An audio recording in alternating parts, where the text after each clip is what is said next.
Eh oh, salut à tous. Je reviens encore pour une petite astuce peinture. Il y a plein de gens qui ont des problèmes avec les métaux. C'est pas quelque chose de très compliqué à gérer une fois qu'on a compris la lumière. Là, je vais vous montrer juste un petit tips pour peindre des épées, les épées les plus simples de la Terre, que des gens essayent de dégrader, tout ça, pour montrer que des fois, en fait, pour la peinture des métaux, on n'a pas besoin de dégrader, on a juste besoin de poser la paillette de la bonne couleur à la bonne place. Je vais vous montrer comment je fais, vous allez voir, là les bases sont déjà faites, je vais juste poser la lumière et vous allez voir comment ça peut fonctionner très facilement pour des petites surfaces comme ça. Ouais, je vous montre.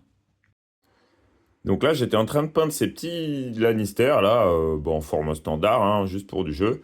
Et j'étais en train de peindre les épées, et en fait, je les trouve assez rigolotes à peindre. Donc là, pour savoir ce que j'ai fait, j'ai déjà mis une couche de Côte de Maille, c'est le Prince Auguste Valero, là.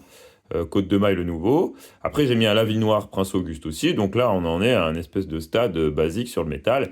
Et là, en fait, ce que je vais faire, je vais juste prendre, du coup, euh, le chrome métallique, qui est pour moi un des métaux qui brille le mieux que j'ai trouvé chez Prince Auguste. Et en fait, je vais vous faire voir, juste avec cette couleur, comment on peut donner la lumière à l'épée. Alors, je passe sur un truc qui est quand même assez liquide, assez fluide. Par contre, il me faut une pointe de pinceau assez acérée pour ce que je veux faire. Là, ce que je vais faire, premièrement, c'est en fait, ma lumière, elle va venir généralement du haut, hein, comme ça. Et en fait, je vais avoir tout ce tranchant-là qui va être normalement le tranchant qui est haut, hein, pas celui qui est en dessous, celui qui est comme ça, qui est éclairé. Donc là, bêtement et simplement, je vais juste aller reprendre vraiment toute la surface du tranchant, hop, pour lui appliquer la lumière. Et vous voyez déjà, si je le mets à plat, on voit déjà le dessus et le dessous de l'épée. Maintenant, il y a un autre endroit qui va prendre la lumière, c'est l'arête là. Vous voyez la petite arête ici, là? À l'intérieur, parce que l'épée, elle est fendue en deux, en fait.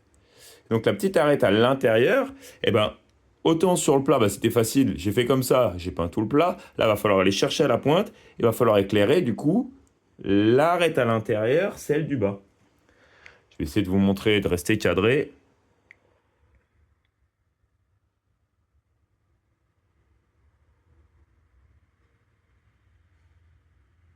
Hop, là, j'ai fait un petit dépassement.